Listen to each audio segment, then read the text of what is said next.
Then you have to send them all to me. I actually saw this fucking VR chat video where it's just Nero going Padoru around, and she even does spins as she walks. Oh my fucking god. Someone's just playing his little Nero. I was told to look up VR chat lolly cockfights. That sounds fucking great. That sounds pretty funny. It actually does sound pretty funny. So, I'll be taking a look at that at some point, I guess. Oh, I hope so. Okay, so we're doing what could be something, but we're doing nothing. What I'll just call episode 0 for now, because... Podcast 1, if you will. Yeah, because I don't know how this will work out. So, we got a few topics here for 2017. We're recording this after 2017, by the way. Like, it's already fucking over. No, you don't timestamp the podcast! I haven't even given a date yet. No, you said it was after 2017. We're still in 2017. Shane, we don't even know if people are going to give a shit about our opinions on 2017. Well, if they clicked on this video / then maybe they podcast. Care. Who knows? Alright, so we got a list of topics here. I guess we could start with... How about we'll start with the Nintendo Switch, because that came out earlier in the year. Yes, I completely agree. Let's start with the Switch. Okay, what have we got to say about the Switch? Well, you're the only one who owns a Switch, so maybe give your impressions. Well, first we can start off by saying that it's now outsold the PS2. No, it's projected. I looked at that as well. It's not actually outselling the PS2 or outsold it. It is on its current trajectory. I can speak English, guys. I hope you could speak English. Its current trajectory is putting it as going above the PS2 in terms of speed. Fuck you and your Sonic GIFs. Just trying to keep speaking. Anyway, the Nintendo Switch has sold over 10 million units as of 2017, and it's projected to go to 20 million by 2018. So okay, well that should be pretty good. Yeah, it should. It'll be interesting. I'll be picking one up likely next year, I think. Just to play Senran, that's the only thing. Nothing wrong with that. Why haven't we played the Senran Switch game yet? We'll get around to it. Don't worry about it. Yeah, we just haven't got around to it. And I'm the only one who could read even like 1 or 2 sentences in that fucking game. Or unless you want to play the whole game at a snail's pace with your fucking iPhone translator. Just to be like, yeah, I can read the fucking game. And to some extent, it actually works pretty well. I'm actually quite surprised that it actually works. It does the localization job in like 5 seconds. Yeah. I mean, it's obviously not perfect. No, it's not. It's so fucking fiddly, and every single click of the button you have to bring out your phone and you fucking scan the thing, and it takes like a million years to load it. And one of the other things I like about the Switch is the region-free nature of it. So we had the Wii U and shit being like, oh no, that 3DS game you want, you can't have it. No, fuck you. You have to get either a Japanese 3DS or you have to hack it, but we'll patch it every time you hack it. So fuck you, which is bullshit. And that's part of the reason I even got a second 3DS. One reason is because I obviously needed a new one, and I like my new one now. Second reason is so that I could play Fire Emblem Fates eventually. You know, in the proper way, not the shitty way that we got because of fucking Treehouse. But that Treehouse hasn't really shown up and done much lately. Yeah, except Xenoblade 2. They didn't do Xenoblade 2. But I thought they were also in collaboration with it. It's not just Xenoblade 2. That just seems to be the main example people are talking about with censorship, and fair enough, but it's more like Nintendo in general is just working with all of its different branches for localization. So my impressions with the Switch... Yeah. You got 6 games? Yeah, I've got... 10 nearly? Yeah, I've got a few games. I have some demos on it. Yeah. You know, don't buy Tetris on the Switch. Just use the demo. It's the whole game basically. You're just minusing a few modes, but Tetris is the most important one. The ordinary standard Tetris mode. Yeah, it's just normal Tetris. It's fucking hard. Yeah. I think it's an okay system. It plays like a a Hasbro toy. So I'm kind of. I didn't even write that down. We could talk about Hasbro if you really wanted to. No, I'm just making comparisons. Yeah. I wish it had a whole clusterfuck on its own right. I wish it had more games, not so much indie games, because that's pretty much the entire market on it. Well, to be fair, the Nintendo Switch, the reason it sold so many units is because it has some of the most highly anticipated games of 2017. Yeah, like ARMS. I'm kidding. There's Splatoon 2, there was Mario, there was Zelda, there was all that shit. Honestly... And they sold really well. After playing Mario Kart 8, the most original out of all of them. Yeah, Mario Kart 8 Deluxe. Yeah. I don't count that as a fucking Switch game. That is a fucking Wii U game ported to the Switch. Well, technically, Breath of the Wild is also a port to the Switch. It probably is. No, it actually is, because it was developed for the Wii U first, remember? That is true. It just looks like fucking garbage. Yeah. What I find amazing is people do comparisons, and apparently they're actually quite similar in terms of quality, which is pretty impressive. Yeah. I'm not... Again, with the Switch, it's really hard for me to really care a lot about it, because there's nothing, out that I really want. Because, for example, Knights of Azure 2 and Fate Extella are both you got on it on the Switch. PS4, both of them. Yeah, I have them on the PS4, and they were there first. Yeah. So there's no point for me to get a Switch version. Well, the only reason you get a Switch version, well, there are a couple of reasons, but one is you don't own the game already, and the second is you like the game enough to double dip and to also get the wedding outfit that Saber has. Yeah, which is exclusive to exclusive to the Switch version. That's bullshit. And that's months after the PS4 version even came out, which came out in January. Oh, and it also has all DLC on it as well, which isn't fair. We have to buy all the DLC. Honestly, it's really hard for me to get fan servicey games that you and I really like on the Switch, because when I see Nintendo be all like, oh, we want to bring more mature games to the platform. They did say they were looking to do that. Yeah. I just frown at it, and I'm just like, I bet you do. Yeah. And I just refuse to get any games like that. That isn't Switch exclusive like Senran. Well, there's a whole Bayonetta trilogy coming out on Switch. Yeah, I'll definitely be getting that when that comes out. Yeah, because I'm looking at your Wii U right now. You haven't touched that thing in a whole year. I haven't even played Pokken Tournament Wii U when I bought it. No, we haven't. I still haven't touched it. I wanted to fucking play that. It's been opened twice, and I never took out the game disc, and the Mewtwo card came with it still is in its plastic. Sealed. Yeah. And I just don't care to fucking play it. Plus the Switch version's out, but I don't care. Speaking of games where it was hard for us to get back into it, Ultra Sun and Ultra Moon were kind of a fucking huge letdown. Yeah, they were. Piece of shit. Basically just how fan service self-insert bullshit. Ugh. Be like, oh my god, Hal's the most important person in the universe. I don't think I've said it on video yet. No one has. They push Hal in Pokemon so hard that he's actually just a Mary Sue now. Yeah.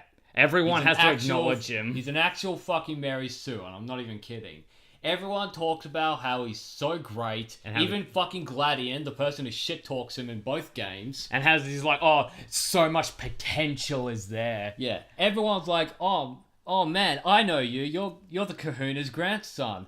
You fucking are so cool. You could be so cool. You could be so cool as long as you believe in yourself. And Hal is just does not so happy. He has no flaws, apparently, to everyone else. I see flaws all the time. He's so strong. He's so cool. He does... Oh, my God. He's the cringiest fucking motherfucker ever. Oh, and spoilers, is the champion at the end. Yeah. Reference to Pokemon Red and Blue and shit. And he's all like, oh, I'm so cool. I am one with my Pokemon. Yeah. He has a whole... JoJo bullshit. He has a whole pose in his intro, and he's like, yeah, I am Hal. I am so cool. And I'm like, no, you're not. I have attained greatness after many hardships, which I have done none of. Oh, and also they got rid of his autistic jumping in the Ether Paradox Foundation. No one's going to understand what I mean with that. Well, if anyone played the game, they'll know the scene where Hal just barges into... a room in a room in the Ether Paradise. In the underground. And then he just runs, stops, and then jumps like a spastic. Just like an autist. Fuck that retard. I hate him. Honestly, Ultra Sun, Ultra Moon was pretty much just the same game. Well, hey. But rehashed. And crappier. Well, there were new stuff, and it's a better rehash than Battlefront 2 is. And Platinum. Yeah, people Pokemon really Platinum. love Platinum. Yeah. Well, actually, at least I'll give Platinum some credit. At least it's fucking different in comparison to, Ultra Sun, Ultra Moon. I actually kind of disagree. Carl, it's a completely different story. The whole game is covered in snow. Yes. You wear different clothes. But otherwise, apart from Giratina, the story is pretty much exactly the same. Yeah, and the fact that Cyrus like the only dies. deviation, and it only takes like an hour. Yeah. To get through it all at most. And you also never finished Platinum. Yeah. Which is actually really fucking funny. I haven't. At least with Ultra Sun and Moon, I at least went through the post game content and got about 15 hours more out of it. No, I played longer than that. I played a little longer than my Pokemon Oros data, which I only played like 33 hours. I've only played 45. I've played less and been catching all the legendaries. Everyone went on this whole thing, and we did this too, about, oh yeah, Gen 3 remakes, I love Gen 3. So we played it, and it's a game. It's not bad. It's just more of the same. You just can't really go back to it, I think, when you're done. But I did with Sapphire, the originals. And I eventually beat that. Took you like a million tries. No, it didn't take me a million tries. It just took me fucking forever. Yeah. Honestly, I don't think I could ever go back to those. People are like, oh yeah, I can go play those games. And I'm like, no, I'd just rather play Gold. Yeah. Oh yeah, Pokemon Crystal was announced. Pokemon Crystal will come out this year. Yeah, sometime in January. Was it January or February? No, it's January. Oh, okay. The 13th? I forget. I think so. I know that you can actually catch Celebi in a real event, which is really you can cool. actually finally get Celebi. They're actually just gonna give it to you now instead of locking it off in Pokemon Bank. Mew.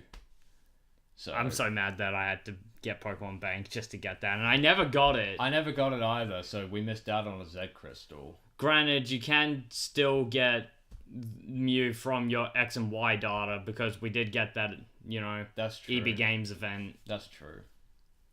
So that's the only way. The only problem is that trading doesn't work with X and Y. So what you would have to do, I think, is trade to Oros, and then it would be Pokebank. Just everything's Pokebank now, even the digital releases of like Gold and Silver and shit. Which I guess is kind of cool, but also kind of frustrating. I like the idea to some extent. Release it digitally, and then you can just transfer it over, which is cool. But it's still not. For one thing, it's not even still your original Pokemon from your cartridge, which, fair enough, you can't really get that on there, but the stats change and all that, and you raise all these cool Pokemon. I'm one of those guys who likes to keep all his Pokemon in the game he originally got them in. Because it's that character's Pokemon. It's not my Pokemon, it's that character's. Unless you want to play competitive, then you have no fucking choice. Yeah, then... Well, that's where breeding comes in, right? Yeah. I don't have the patience to do that. Yeah. I could go be doing better things. To some extent, they made it a bit quicker in Ultra Sun and Moon, especially if you just turn it on periodically, then leave it back off. Hey, let's try say a positive about Ultra Sun, Ultra Moon. Lily is a Pokemon trainer now. Oh, yeah, that was pretty cool. I like that a lot. Yeah. She has a level 60 fucking Clefairy, which... And I'm like, where's your fucking Moonstone? I don't want to be mean to her, but come on. It's level 60. No, Carl, don't you see that was reference to the fact that Clefairy could have been the mascot. And now will be. Well, that's what I think would have happened. Lily confirmed to be the protagonist of the Switch game. Nah, that'd be too cool. It's got to be a Generation 8 game on the Switch. Yeah, which has its own rumors that can't really be fucked going into. Honestly, I kind of wish Rainbow Rocket was the actual plot for the game and not the same. It would have shook things up. Yeah, You could still have Necrozma's subplot and stuff, but my god, the Ultra Recon Squad were the most fucking useless characters in that whole plot. Yeah. They did nothing the whole game. They're irrelevant outside of Necrozma. In fact, they weren't even relevant with Necrozma. All they did was spout bullshit. Like, oh, the blinding one. Yeah. Oh, we meet again. Let's fight. And then that's all that happened. And then, here's an ultra-based starter. And I'm like, it's not even a starter. It only has one evolution. It's not even a good starter. Well, Pikachu technically only has one evolution. Yeah, but he's not a starter Pokemon. He is in yellow. Yes, but in all the games, he's not like a main trilogy starter. Usually they have 3 evolutions. Yeah. Just one is kind of lame. Yellow, your choice is only Pikachu. Yeah, but you can still get all the other originals. That's true, you can. Honestly, Ultra Moon, Ultra Sun, fucking just waste of time and money. They are kind of disappointing. I can tell you what's not disappointing though, and that would be games like Nier Automata and Persona 5. Yes. Which are fantastic games. Which are pretty much our games of the year. Yeah, honestly. I guess before we get into Game of the Year, we can talk about who best waifu is in Persona, because some people have opinions about that. Everyone has all different. Everyone except Oya. No one fucking cares. Everyone hates Oya. No one likes her. Why would you even like her? Like, less than 1% of the Persona fan base pursues her romantically, I think. And all those other ones are just like fucking just doing it out of obligation for the trophy hunting. Yeah, fodder. Like me. But who is best waifu in Persona 5? Futaba. Yeah, it's Futaba. Easily. Everyone's like, no, Makoto is the best one. And I'm all like, have you done her arc? She had potential to begin with, but then she just went... Not that you would know, because you never actually did it. I never pursued her, because I haven't even done a second playthrough of the game yet. Yeah, which is mandatory to get all the trophies, yes. Well, not just the trophies, but to see all of their roots. Yes, I know. Like Haru, the most hidden potential one, and to be second best. The more I think about Haru, the more I like her. Yeah. She just came to the game way too late. Yeah.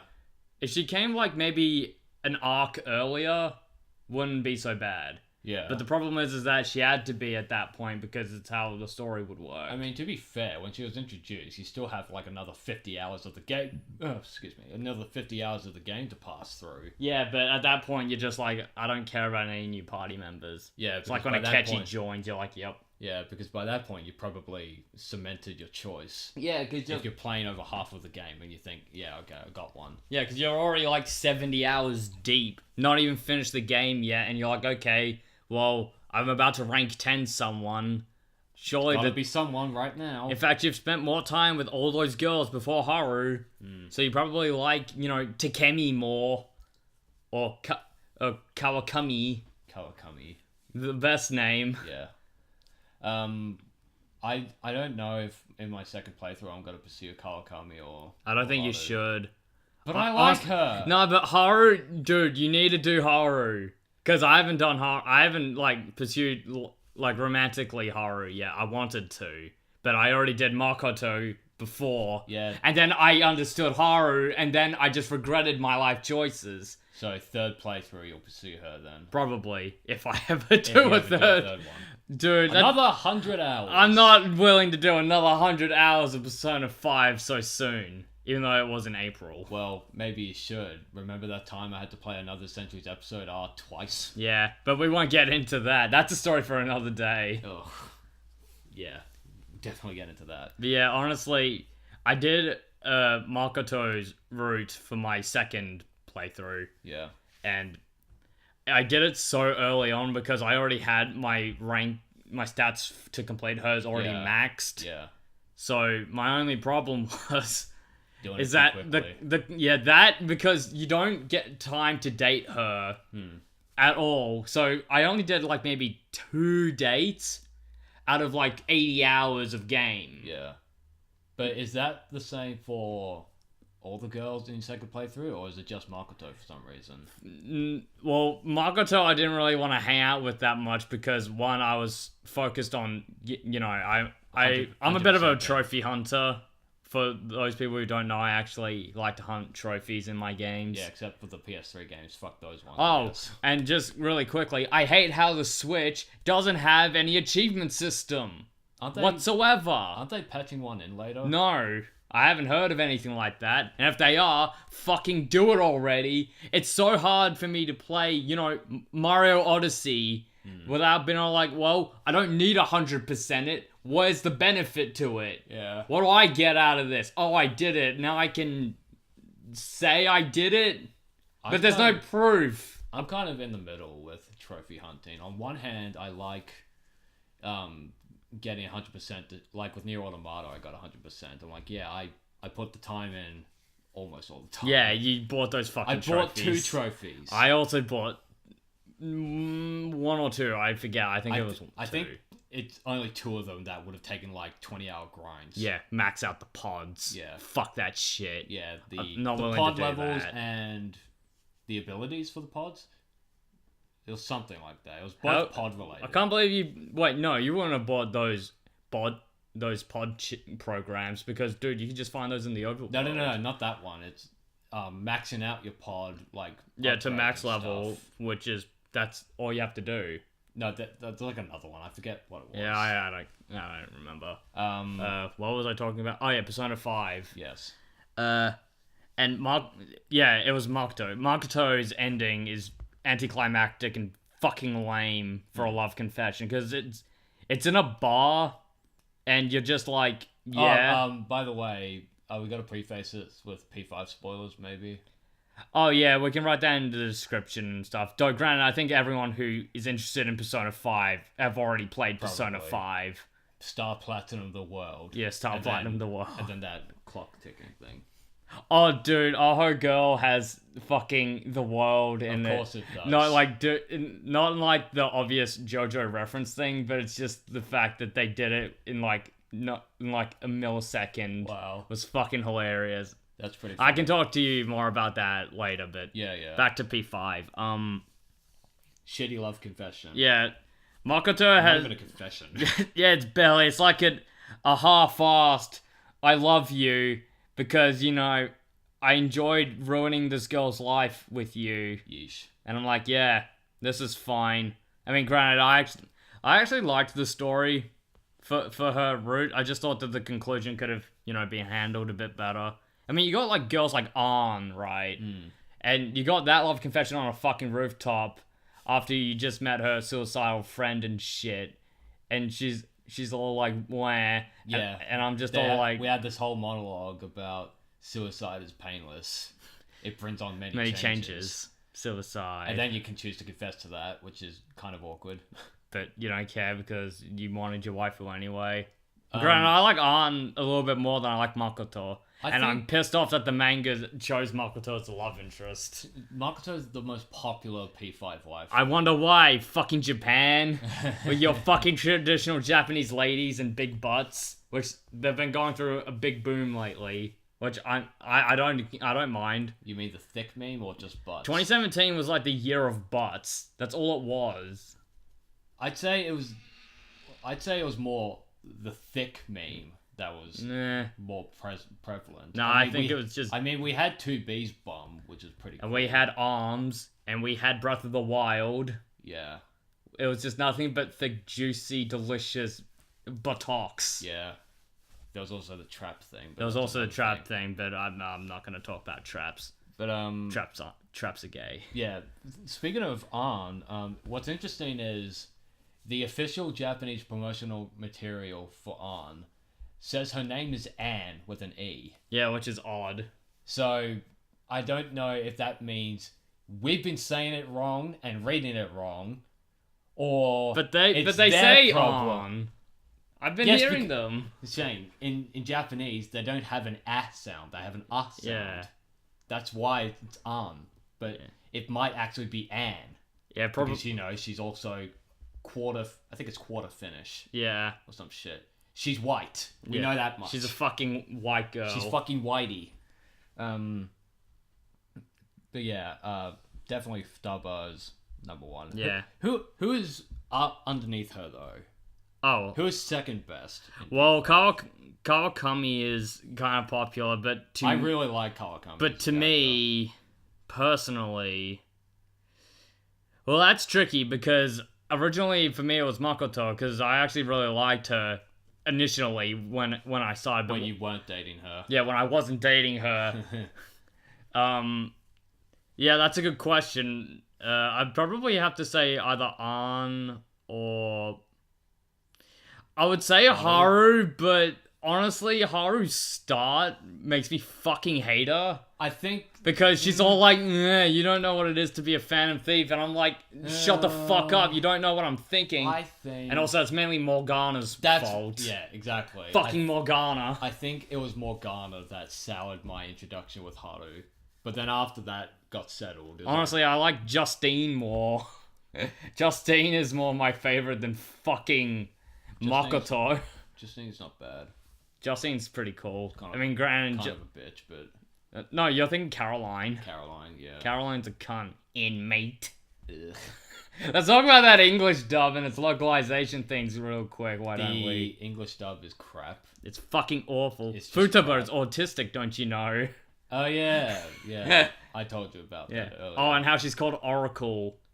Yes. And I'm like, haha, she has Batman. glasses and is a redhead and haha, Batman reference. Yeah. Oh, God. Don't you guys like Batman? I mean, I like Batman, but not in my Japanese games. I think overall, the Persona 5 localization is decent. It's decent. It gets the point across. It does almost no memes. You know, apart from that prolly, which is not a word, and I hate how people use it as a word. You use it as a word. I use it as a joke. I don't use it as an actual word. You use it to piss me off. Yeah, that's all I use it for, is to piss you off. Because I know it riles you up. Fucking annoying. In terms of second best for me, well, there's Kawakami. I like her a lot. Yeah. She's mainly she's probably the biggest fan favorite, you know, apart from Makoto, which is fucking Japan. Kawakami's probably the meme pick. Yeah, she's the one everyone picks because of the memes. Because she's the hot teacher character. She's not even like particularly super attractive. She's just, you know. No, I think she is. Yeah, if you like old ladies. She's not an old lady. Or Bacham Buckety. Oh, Bacham Buckety. Yeah. No, she's not an old lady. Takemi's pretty cool. Yeah. I think she's cool. Honestly, I wouldn't romance Takemi. To be perfectly honest with you. Not really my thing. Honestly, it's just kind of hard to think of someone who's, you know, below Futaba, because I'm like, Futaba's so high up that it's kind of hard to think of one. When it comes up with An, I think she's just more of a really good friend character rather than a romantic interest. Well, she's Ryuji's fucking love interest. Potential. So, I think it's like a Chie and Yosuke. Yosuke, yeah. It's just that. Yeah. It's just that again. It's the first two like that you meet. They are clearly gonna be a couple, and that's fucking obvious. Well, if you don't pursue Chie first. Yeah, if you don't. Why would you? She's fucking awful. Yeah, Wooly. Fucking. I'm not gonna talk about the best friends yet. Yeah, I know. We can talk about that later in this podcast if we so want, but I guess. You know. Yeah, I think second best, if it's not Kawakami, it'll probably be Haru. But I have to pursue her first, I think. Yeah. Dude, you'll get through her route and you'll be like, I can't say no. Yeah. If I do a third playthrough, I'll do Kawakami. Yeah. Yeah. Wait a minute. Sorry. We're still going. Like, that's not an issue. Yeah, it's just weird, that's all. I didn't even know playback speed mattered for Audacity. It's just that this part of the playback level isn't going, so it's just making me think it's going only through the left channel, but I might be wrong. Meh, it doesn't matter. The audio still stays the same. Yeah. Anyway. Nier Automata. You want to talk about Nier Automata? Yeah. It's just hard to say what hasn't already been said about Nier Automata other than that it's fantastic and the music and the gameplay is great. Yep, that's all the good. Characters are good and the dub is okay-ish, I guess. I played it in Japanese, so I have no opinion on the English dub other than based on what you've heard. But based on the little snippets I've heard and based on your input at least, I could say that there are some gross misinterpretations of character scenes. Mainly with 2B and A2. Yeah. And maybe... I don't understand what this attitude is with voice actresses. Changing female characters. It's kind of annoying, actually. It's like, gotta make them tougher. Make them edgier. Make them sound more tougher and manlier. And I'm like, no, please don't. You really shouldn't, please. Just stop. Your opinion about how women are treated in media should not influence, your interpretation of someone else's work. I think it's ridiculous. They completely misinterpreted what 2B says sometimes. And you've heard this too, because you've watched me play it in English. And I've even played the game in Japanese with English subtitles, and I know for a fact when there are things that they are clearly not saying it the way it is in Japanese, or it's not what they said at all sometimes. And the exact same tone is completely different. Like, Japanese is like calm, while fucking English is like, I must be angry and more grrr. And I'm like... Yeah, it sounded it's just frustrating. Kira Buckland, who was... one of our childhood memories from the old Machinima days. Old Machinima days with Dexter Boy and shit. Kira Buckland, she's a really good voice actress. Yeah. That's the thing, right? She has talent. Like, she's really good at it. It's just... her idea of what 2B is, especially in the beginning, is just... Okay, in Japanese, from what I could tell, 2B is more aloof, cold, and distant, whereas Kira tried to make it sound like harder than it actually was. And edgier, which is common with this fucking... gotta be Kaine 2.0, and then A2 is all like Kaine 2.3. Yeah, and that's Jeremy Lee's problem as well, because she did the same thing with Makoto, from what I can understand. Yeah, in the fucking English dub of Persona 5, whenever she has her mask on, she's like, I am the Batman. Yeah. And I'm like, ugh. Fucking garbage. Dark Woman Rises. I just can't... We didn't even talk about Morgana during Persona 5. What needs to be said about apart Morgana? From the fuck that he's a fucking wanker and that I hate him, and not even just because he tells you to go to sleep, but actually from the story. That was annoying. That was actually annoying as shit. Like, I know it's a meme about him like telling you to go to sleep, but it's actually annoying. Yeah, from a gameplay standard, I did one thing today. Can't let me do two things of a day. Yeah, I went to school and I went back home. Hey, you gotta go to bed. Fuck you! I haven't done anything. You won't even let me go downstairs to go take a piss. Fuck you. No, they let you do that.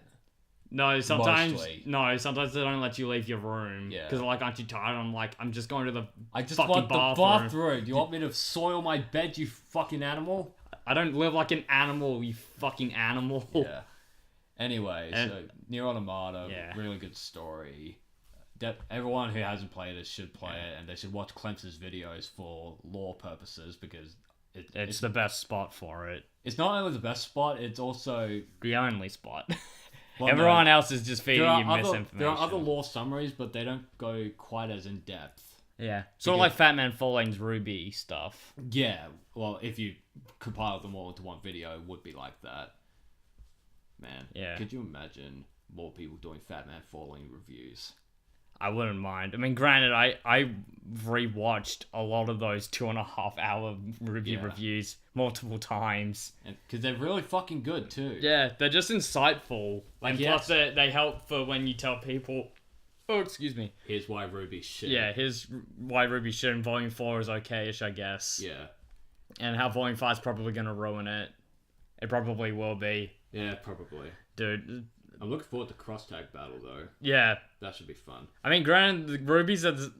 We're going off topic. We're not going to talk about Ruby. We're getting off topic. Basically, watch Clems's videos if you have no way of getting the Drakengard or First Nier series. And then just play Nier Automata from there, because you'll basically understand everything. Yeah. Almost everything. Almost everything. You still have to think about it while you're playing. So, out of those two, because they're our clear candidates, not fucking Breath of the Wild like everyone else seems to say. Yeah, everyone's like, oh my god, Breath of the Wild's the best game ever. I'm like, yeah, it's a fun game, but it's not the best thing ever. Yeah. Out of Nier or Persona 5, what would you consider Game of the Year? 2017? That's tricky. Because I have my answer, if you wanted me to say mine. Gravity Rush 2. Gravity Rush 2 is really good, but... I'm not... It's really hard because I love Gravity Rush 2, which I know you guys haven't seen a Gravity Rush 2 part in quite a while. That's our fault. We're sorry about that. But we promise there'll be more Gravity Rush 2 soon. Well, we're going to try getting... Don't mean to get into, hey, what are we doing on the channel things yet? But we may as well, bring this up while we can. Basically, we've got to see if we could try to get it done before the online services shut down because of all those like extra items and shit you can get. You can get Kat's original costume from Gravity Rush 1 as the final prize. Now, see, is that locked off forever with online, or is it just you can only get it through Dusty Tokens, which is the online component. Okay, and you can't get Dusty Tokens after that. I'm not sure. So that's why it might just be slower offline. Well, you can't actually get Dusty Tokens any other way. It's impossible. The only way to do it is the online. That's the only way to get Dusty Tokens. Well, that's not fun. And you need at least like 10,000 of them. Yeesh. Yeah, I've only gotten maybe 5,000. But yeah, with Gravity Rush 2, so you really like that game, and I do. I love Gravity Rush 2. I won't go into spoilers because we're still playing it on the channel. Yeah, and I need to... I've been wanting to play it desperately, but for a year. You want my initial reactions for everything. Well, it's just easy. When we structured those videos, it's just easier to do it that way because otherwise we get guessing again. Yeah. But we won't talk about that because it's not out yet. Anyway, so out of P5 or Nier... I'll probably have to say P5. Okay. And here's my reason why. The gameplay. Yep. Nier Automata's gameplay is very traditional Platinum games. I've already played this with Bayonetta. Why do I need another version of this kind of gameplay? Okay. Persona 5 mixes itself up a bit by being really fast and is also turn-based combat. And I like turn-based combat. For all you people out there who don't know, I'm actually a massive RPG fan. I love that shit. Yeah, well, I think... A lot of people can't stand it, but I love that shit. I think based on the fact we're playing Anno Search for the channel, well... used to. We'll get back to that. We might get back to it later. I think it's pretty obvious we do play JRPGs, just considering what kind of games we play. We haven't brought this up on the channel about all my compile heart library that I have. Yeah, you mean the same game every single fucking time same series. Game with reskinned enemies. Holy shit. Everyone thinks Battlefront 2's bad. They should fucking look at the Japanese market sometimes. Yeah, sometimes, not always. Shit. I mean, granted, the Western market's pretty shit, but we'll get to that We'll get to that in a tick. But yeah, P5 is my game of the year. Okay. It has more waifus too, and... Yep. More interesting. It has overall more interesting characters than Nier Automata does. While Nier Automata has maybe like a handful of really interesting characters. Well, they have a small cast anyway. Yeah, but also they're not as engaging to listen to and to talk to. And whether or not they die or not is Okay. So, my game of the year is actually going to be Nier Automata. Oh, and what's your reason? Well, my reason is more related to the fact that it's a product, like a gaming product, rather than the game itself. I think it's fairer to say that you get more value out of Nier Automata as a game because its DLC is not day one and locked off behind a paywall. Yeah, but I don't know. You have Nier Automata's $20 Australian $20 DLC. Yes, but at least with that, not only is the file size of that DLC actually clear that it was never part of the main disc because it's 3.5 gigs. I don't know, it was right there. You could go interact with it, you just weren't allowed in. It's those elevators. That's what it is. It's in the game, they just won't let you in. Unlike P5, which has all story content and is only cosmetics. Well, it's not just cosmetics. It's just what story elements is there for P5 it's not DLC. Story elements, it's personas as well. Yeah, but dude, you don't need those personas. You don't actually need those, technically. My point is, based on the fact that there is 3.5 gigabytes worth of content in Nier Automata that is not on the base disc, compared to P5, if you go and buy all the DLC, it's like a couple of megabytes. At least you can buy P5 for cheap with all DLC, unlike Nier Automata, which you have to pay full price plus DLC. At the moment, P5 is discounted, yes, but basically, it's obvious from the get-go that P5 has day one DLC. And for a while, with the Christmas outfits, you couldn't get the Christmas outfits unless you bought the entire bundle's worth. Yeah, but DLCs. It's free now, so I can play it's P5 free now because Christmas passed, right? But for the longest time, that was the only way to get it. So I think as a product, Nier Automata... but is that really a worthy reason to give a Game of the Year, though? Just because of that? Well, I can't decide. If I can't decide between that, then I literally have no answer to the question as to what's Game of the Year, because I love them both so much. Yeah, but there's always a reason to love one more than the other. What about the music, for example? Which one has the better soundtrack? Oh my fucking god. That's like choosing between which child is your favorite. It's hard. I think my answer would be Nier, I think. Yeah. Because Nier has like a million songs and variations of songs. Well, here's the thing. Persona 5 has like one or two songs that I'm just not a big fan of ever. Yeah, like the boss theme. Well, I fucking hate that song. That doesn't bother me as much as the side boss theme, with the guitar. Yeah, track. That's what I was mentioning. Yeah, I fucking hate that song. Yeah, that one's not my favorite. But dude, Rivers in the Desert. Yes.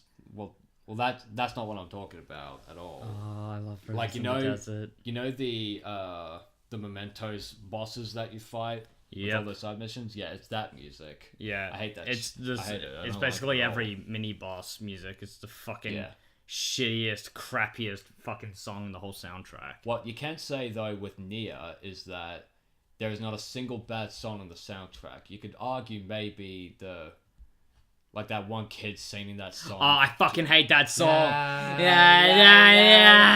I fucking hate that song. Alright, apart from that, Nier has like 3 to 4 different layers of music for all of their songs. All situational too. All depends on the situation. So you have instrumental, vocals, 8-bit, hype as fuck versions. Yeah, the master version. It's insane. That shit is fantastic, right? Like you can't beat that shit. That in itself is worthy of Soundtrack of the Year, which is what happened in the Game Awards, and that was. But unlike the Game Awards, where at least don't have shit tastes and aren't bought out by fucking companies to put them on the fucking award ceremony. Yeah, at least we won't choose what happens to Edith Finch over Nier Automata for fucking. Yeah. No way, it was P5. No, but Hellblade needs to win awards. Hellblade is at least better than the other fucking choices like Horizon Zero Dawn or Wolfenstein 2. Or fucking every other fucking social justice cuck game. But, ever to come out of the Western market. But that's none of my business, I guess. Yeah. So let's talk about the decline of Western gaming in 2017. While we're at it, starting with Battlefront 2. Battlefront 2. The biggest fuck-up Western gaming has ever seen in, ages. I can't think of a bigger fuck-up than... In fact, I've never seen a company gone so far. EA has been the center of every major fuck-up in the gaming industry for, the past 15 years or something. And yet they won't improve on it. They were the ones at the helm, them and BioWare, were at the helm of Mass Effect 3, then Mass Effect Andromeda in 2017. Yeah, which actually happened. And then Battlefront 2 in the same fucking year. How do you fuck up that badly? You can't even make one good game, except maybe A Way Out, but that's not even them. Yeah. Not only that, but Battlefront 2... is the one game that is like, holy shit, the government is gonna regulate fucking video games kind of thing. Just the gambling aspect. My fucking god, they fucked up badly. Yeah, it's kind of astonishing. You could tell how how badly they fucked up when every other gaming company is not only shitting on them, but explains clearly why they are not really a big fan of the whole microtransaction, loot box, pay-to-win model. Yeah. I feel bad for, Respawn or whoever made Titanfall 2. Yes, Respawn. Yeah, Respawn. That was why the fuck did they even let them buy them out is fucking ridiculous. Well, apparently the Respawn might have been bought out by some Korean thing. Yeah, or some rumors. Frankly, I'd rather they had been bought out by by some sort of random Korean company rather than fucking EA, who will just close the studio in 2 years. Probably, because it's like, oh, well, Titanfall isn't selling as good, because why? We put all those microtransactions in. Why aren't you buying it? Here's the thing. Titanfall 2's microtransactions aren't even... It's more like just DLC rather than microtransactions. Yeah, I was just giving an example. All of it's cosmetic. But something interesting with the Titanfall 2 buyout is part of their contract is they have to produce a game that will make EA basically a lot of money within like a year or two. And if that game fails, they're fucked.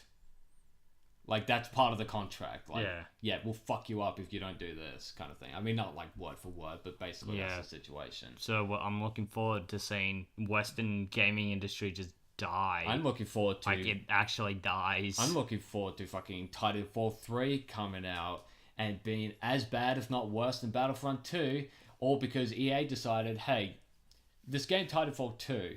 People really liked it. People thought the first one was pretty good, and this one's looking to be even better.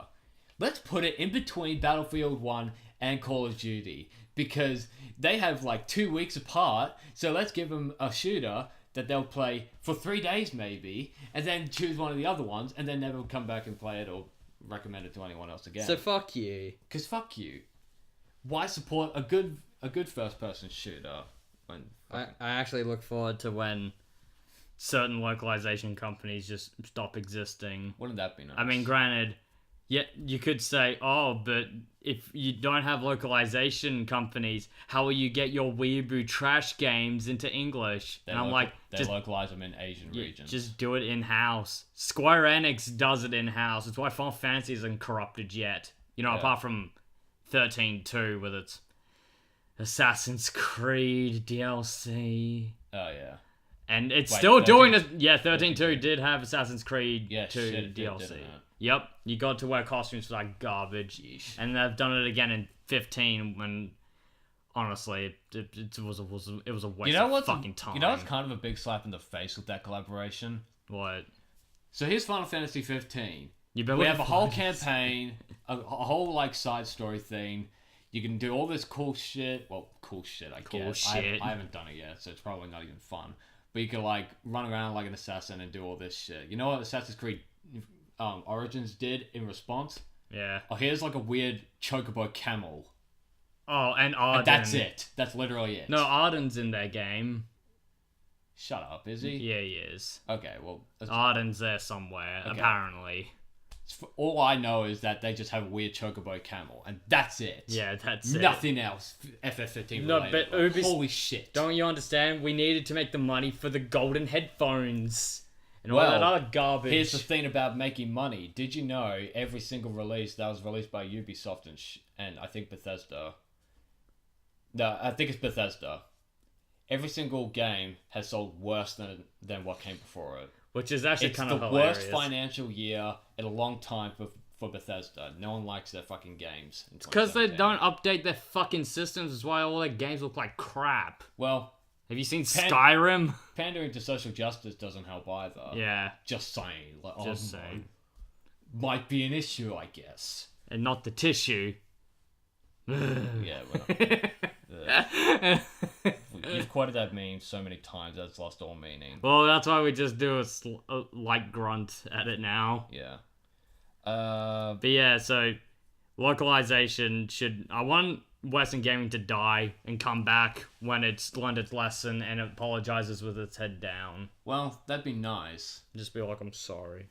Also, another thing that annoyed the shit out of me when people were talking about Japanese... Because we all know in 2017 that it was the year of Japan, basically. Yeah, all the games that were popular were from Japan. Okay.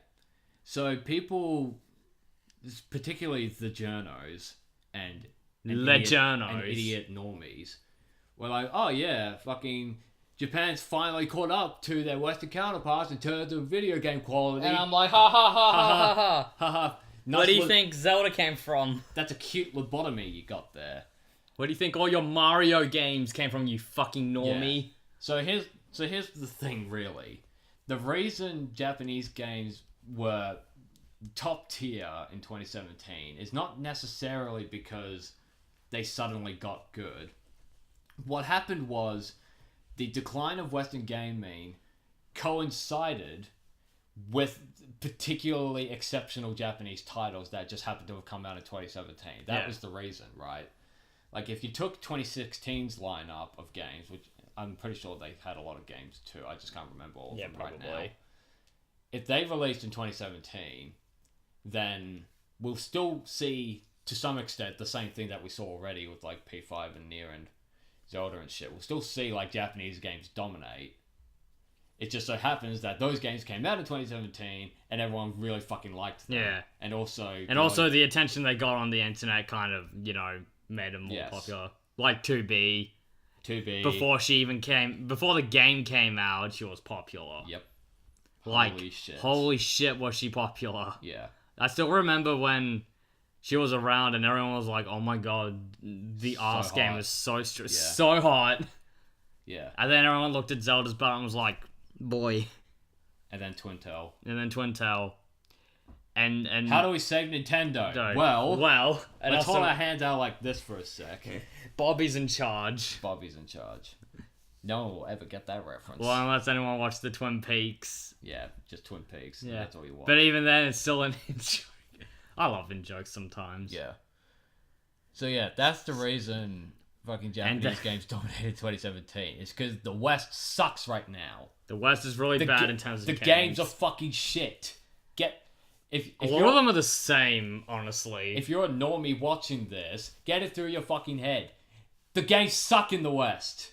Have you seen for years now? Have you seen the new God of War? Oh my god. I don't even want to think about the new God of War when it comes out. Yeah. Oh, hello, Last of Us, God of War 4. Like, here's the thing. If you want to play good Western-made games, you're going to have to go back. Yeah, way back. Go rewind the clock or look at the indie scene, because there are some good games in the indie scene at the moment, including, but not limited to, Cuphead and A Hat in Time. Which are fucking excellent. Yes. I mean, I haven't played Cuphead yet. We haven't played Cuphead. But I have played A Hat in Time. Yeah. I haven't played both games yet, but I own A Hat in Time, and I want to get Cuphead at some point. What I can say... We've also been meaning to play Shantae as well. Yes. I can say with confidence, based on the sales numbers and the critical reception Cuphead got, that when I play it, I will enjoy myself if I don't throw my controller away. A Hat in Time is just a better ukulele in every way. Yeah. And didn't cut out JonTron because of shit he said. Yeah, which was taken way out of context. Like, holy shit. That really killed ukulele's PR when they did that. No, but don't you know that the Switch version is the best version? You should totally spend $60 on it. Oh, and didn't you know that JonTron's a fucking Nazi? I'm a NeoGAF user. Oh, now I'm reset error because the creator of my favorite website is a fucking sexual predator. Holy shit, dude. Just holy shit. Honestly, the only Western title we're looking forward to is A Way Out. So far, yeah. So far, that's the only one I'm actually looking forward to. And it's probably not even going to be that long. It's going to be maybe a 4-hour experience. I think they said it was going to be 7 to 8 hours. Maybe longer. That's still not enough. Prison Break was like 12 hours. Prison Break's its own thing, right? Dude, I want to see comparison videos of A Way Out versus Prison Break. Yeah. Which one's better? Which one has the more memes? But in terms of, like, Western games, did we even buy a Western game in 2017? Yes. Okay, apart from indies. Oh, I can't yes. Which ones? Doom.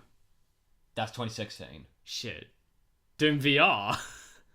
I didn't even Does buy. That even count? I didn't even buy that. I borrowed it. You didn't even buy it. You borrowed Connor's. Yeah, I borrowed the nameless person's. What the fuck did we buy in 2017? That was Western. I'll think of something. I can't fucking think. Give me a sec. Oh, excuse me. Fucking hell. I can't remember. I don't think I actually did. Oh, yes. Crash Bandicoot. Oh, shit, yeah. That's probably... But that's a fucking That's a remaster. game that's, like, old. That's a remaster of a previously established fucking game series. I swear that there was more. I guess there wasn't shit. Actually, looking at my shelf right now, and even in there, there's just nothing but Japanese games. Yeah. I mean, it says a lot about our tastes, I guess, but... Yeah, but honestly... Holy shit, if you want a good Western game, you gotta go fucking digging. No, but don't you know the anime gamers said that, Western games have better gameplay and story, and I'm sitting here like, are you fucking high? Yeah, the anime gamers said that. Well, they had one. That one girl be all like, Western games... It was pretty and had a good story.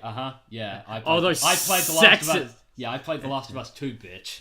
Oh, dude, The Last of Us 2. Yeah, fuck that. I'm not fucking getting... I liked the first Last of Us. I'm not getting the sequel. I hated The Last of Us. Yeah, I know you did. I liked the first 10 minutes, and then I just fell asleep. Because I was so fucking bored. Yeah. Fuck The Last of Us. Yeah. Fucking... Neil Druckmann's a fucking... He's a fucking lunatic, honestly. Yeah. He's... I don't even want to get into it. He's just honestly, just don't get into it. You'll feel better. He basically just said, the more you disagree with diversity, the more I'm gonna put it in. No, but Lawbreakers... Yeah. Games like Lawbreakers and Beyond Good and Evil... That's Cliffy B. Yeah. No, I'm just like, those are gonna be such amazing games, aren't they? I with their diversity. I love how when Beyond Good and Evil 2 had, like, one of their PR people say, multicultural and diverse game world, only like 10 people were like, woo, yeah, and then 10 or something, not even cringed. the whole crowd. Everyone else cringed and didn't want to hear it. You could tell. It's like no one else was interested. It's like that time at Supernova where Colossus came out and was all like, just stood there being a fucking loser. Yeah. And I forget, was it Rogue? No, Rogue's not in Deadpool. I know you're talking about. She's like a self-insert chick, like they just made a character. No, but that was just Beth Phoenix. I know she. Yeah, Beth Phoenix. Beth Phoenix, yeah. No, I know who you're talking about. It's the buzzcut chick. Yeah. Like, oh my god, the movie I don't actually about transgenderism is gonna be like really important, and no one fucking gives a shit, but I'm gonna do it anyway. I wanted to leave that fucking theater in like 5 seconds. It was the cringiest shit ever. I literally felt like, because I went to you and I was like, I kind of want to just go right now. I just want to. Well, the person who saved it was that Game of Thrones dude who just seemed really chill and shit. Yeah, like a normal person. He seemed like a fucking normal dude. Like, holy shit, who would have guessed, right? God. If you looked at that was like 2 years ago. No, that was last year. No, last year was just Bosch. We never went to the opening screening last year. We never did. I meant 2016 last year, but... Oh, yeah, right. We're still in 2017, right? Yeah, 2017. This totally isn't a day late. We're not late with this, I swear. But, yeah. No, that was fucking cringy. And every entertainment industry in the West has been falling for this shit. They've all been doing it, and eventually it's gonna fucking crack. Yep. And that was our political commentary for the week. Evening. Yeah. So let's move on to something a bit more topical, shall we? How about this year's worth of anime? That should be something fun to talk about. I barely remember what I watched in terms of anime. Well, if we pull up any chart, we could probably find a few good things. Yeah, maybe your phone would be a bit more useful. A bit more useful than being eye candy. If you weren't just playing GIFs the entire time we've been fucking talking. I don't know, at least it's something to look at. I'll try pulling up any chart, but... Honestly, it's better than nothing. I like how any charts on your quick tabs. Well, yeah, I gotta check out. Alright, so you're gonna have to go back to a year ago. And it is fall, because remember, their fall is our summer. Okay, I guess we're just going through the entire thing then. Well, just quickly, if Pale Moon loads.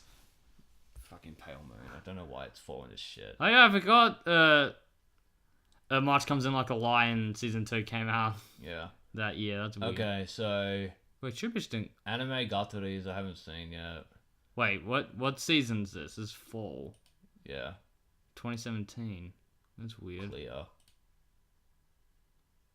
Oh, cool. I can just get the whole thing. Oh, that'd be excellent.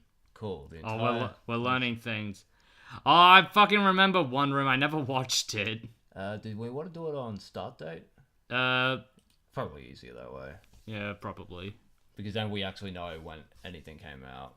Fate Grand Order. No, we didn't see anything Fate Grand Order. That was December. What the fuck? God, what have you done?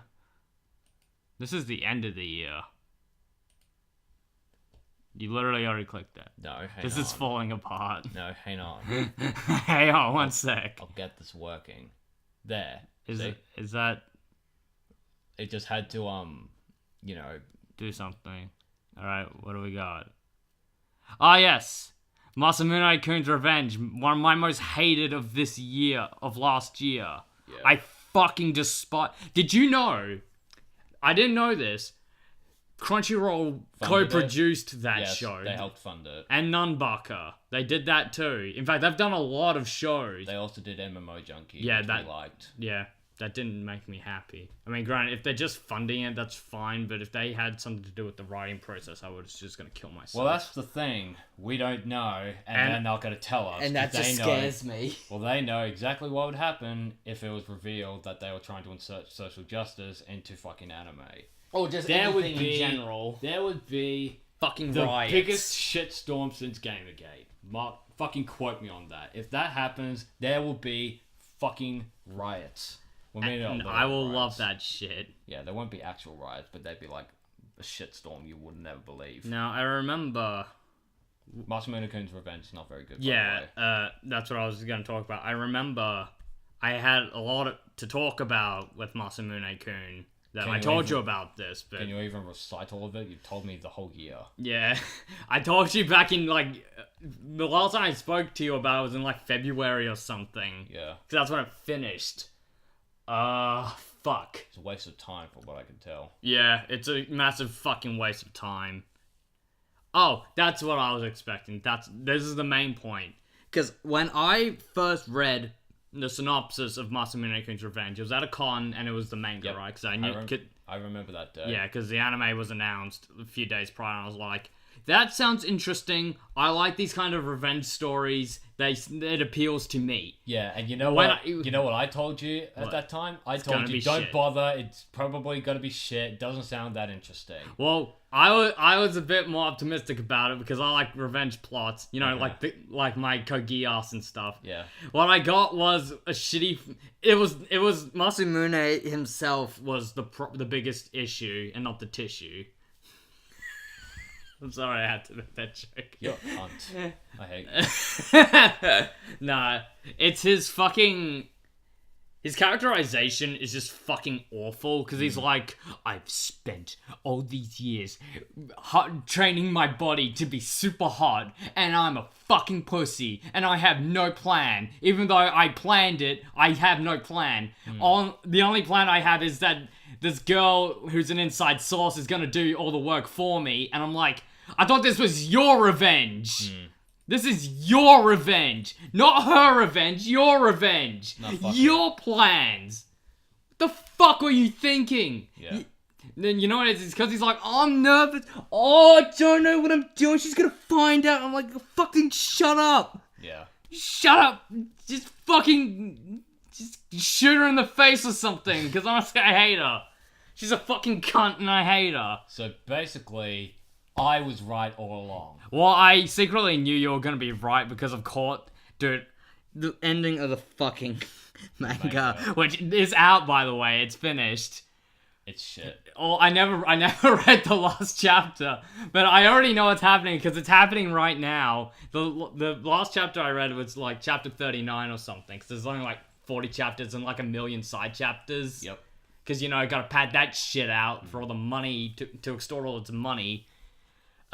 Was he's going to run to her and be like, I was wrong. Oh, it turns out that our huge misunderstanding was actually an even bigger misunderstanding. Because it wasn't her that called him those names. It was a girl that was helping him, and she was just jealous because he and her were friends more than the girl who was helping him. Yeesh. And I'm just all like, oh, okay, so I guess I just wasted my fucking time with this shit. And that was my Masamune Kun's Revenge review. Yeah. I fucking hate Masamune Kun, and I never want to see it again. I forget, did Your Name come out in early Came out in 2016. 2016. Alright, just wanted to get that out of the way. Came out in December 2016. Because we saw it in... I watched it in 2016 at the end, but I watched it again in 2017 with you and the family. Because we watched a few films. Yeah, Silent Voice. Silent Voice. In fact, I've seen the majority, if not all, of the anime films that came out in our location. Well, we won't say where, but in our location. Let's see how many actually came out. We had A Silent Voice, we had Yu-Gi-Oh! The Dark Side of Dimensions, we had No Game No Life 0, and we had Heaven's Feel. We also had Fireworks. I haven't seen that one. Yeah, I know, but I have. And that was it, right? Yeah. Okay, wait, I think there was more. I can't fucking remember. I forget. It's been a whole year. I only watched the 4 that I know of. Yeah. And not all of them. And Fireworks was the worst one out of all of them, so you saved yourself a fucking bullet. I had no money then anyway. So but even if you did go see it, honestly, it's not very good. Yeah. That ending just made... I went to go watch it with some friends, right? And I was just all like, this is just fucking not very good. Yeah. It didn't help that the screening was mishandled and just terrible. Yeah. That's just. I only watched like 4 films. There was Yu-Gi-Oh! And then there was Silent Voice, and then there was No Game No Life and Heaven's Feel. Which one was your favorite out of all of them? It might be tied between Heaven's Feel and Yu-Gi-Oh! I think. Not Silent Voice? Silent Voice was good. Dude, that Silent Voice is like the best one. I don't know. Dude, Silent Voice is like top tier. I mean, the dub, I'm not gonna fucking touch that shit. Yeah. With the, we dragged this poor deaf girl off the side of the street because I'm Stephanie Shee and I'm just fucked in the head. Mm. Let's just bring her in. She can read lines and then pay her like $50 and then just send her on her way. There's no way in hell they would have just paid her $50. I'm just exaggerating. It's just. Yeah, I just liked Yu-Gi-Oh! And Heaven's Feel more, I think, overall. Yeah. Granted, Heaven's Feel is a really good fucking movie. Yeah.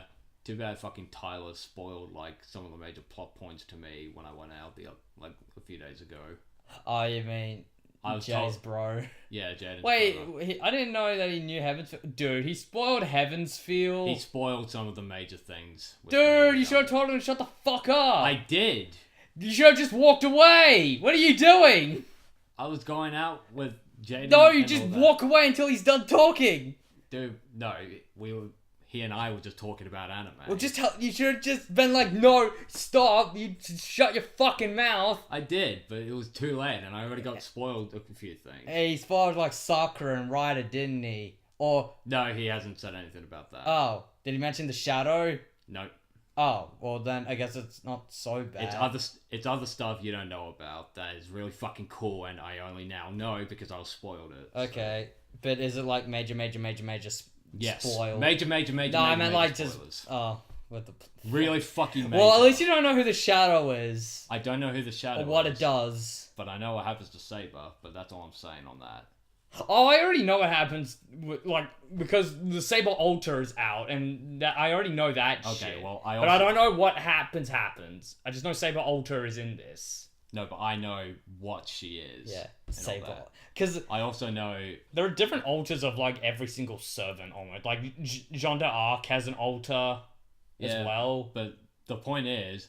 I know about Saber, and I know what happens to Shiro at some point. Oh, man. And I'm not fucking happy with knowing this. Yeah, you should punch him in the face next time you see him. Just fuck you. I'm not gonna punch a military service dude in the fucking face for spoiling my weeaboo shit. My weeaboo animes that keeps me awake at night. It annoys me because it's so cool too, and I want to find out later. Yeah, maybe it'll be a movie too. Oh, dude, I don't know what Gilgamesh does. I don't know anything about Gilgamesh. Well, I want he and Shiro to join forces, and he'll be like, I'll join you just this once. I'm like, oh man, this is just some Inuyasha shit. Anyway, that's enough about me getting upset with spoilers. And fucking Heaven's Feel. Yeah, Moving on with the anime list of what we watched this year, we'll just quickly skim through. Yeah, we haven't finished Tanya the Evil. Tanya the Evil, we haven't finished yet, and it's not as good as repetitive. we hoped it was. Fuka, we only just started. Fuka, we need to watch more of, but it's okay, I guess. Seiren, we need to watch more. Nakugo Shinju, fucking amazing show. Have not watched it. You need to watch it. It's really fucking I'd rather good. watch Bakugan, honestly. No, trust me, you'll want to watch this. It's one of Studio Dean's best shows. Let's see. Demigirls, or of what you Westerners would call it, Monster Girls. Yep. Excuse me. The first 4-ish, like the first 3-4 episodes were great, and then it's fucked because you introduce Yuki and she ruins everything. Yeah. Because she's shit. You know what she is? She's a Christine Cabano's character. Yeah. She's a character you're just like, yeah, whatever, fucking just get lost. Yeah. I like Christine, but oh my god, her characters are just fucking awful. Overall, the show had a lot of missed potential. Scroll back up. You want to go back? Alright, Yeah, fine. sorry, it's just... We got Nyanko Days. Oh, yeah. And I forgot we did watch that. There's one thing that we never talked about is that I actually like the anime shorts. The 2-minute episode. Yeah, anime. I actually like those. I started with I Can't Understand What My Husband Is Saying and Dunchy Guy. Yeah. And I've been watching them ever since, and I'm just all like, that's good shit. And Nyanko Days It's fucking stupid because you have to watch them all every week. Yeah. It wastes time. It's 2 minutes of happiness that you is a time well spent. Yeah, but then you never fucking watch them again. Any of it. Well, I don't know. That's just because it's weekly. Little Witch, I haven't actually watched yet. I've only seen the original Kickstarter film, Gintama, so I haven't watched it. Chaos Child came. Oh yeah, I forgot Chaos Child came out. So I haven't watched Handshakers was fucking shit. Mono Friends came out. Wow, it actually came out this year. That had its own fucking drama that we can talk about in a whole other fucking podcast. Yeah, that's the whole industry thing. That's just fucked. Konosuba, really good. Haven't seen second season yet. Looking forward to it. Dragon Maid pisses me off, but I have stuff about it that I like. Yeah. Scum's Wish, Kuzuno Honkai. Haven't seen it yet. Want to. Actually want to. Is it Rewrite or...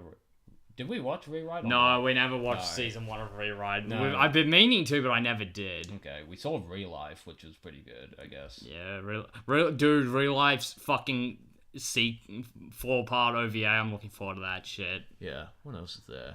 Nothing there. Nothing. We haven't seen that. We haven't seen any. Actually, I haven't seen any of this. Oh yeah, the Sword Art Online movie came out. Who fucking gives a shit apart from the Arsena nipple, which we've already talked about in a previous video. We actually did.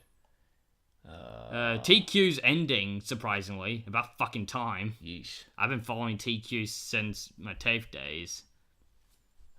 What else? Haven't seen Digimon Try yet. Overlord. No, Overlord is not that good. No. In all honesty. I don't know. What is this anime? What the fuck?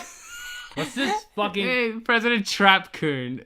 Die told your Trap-kun.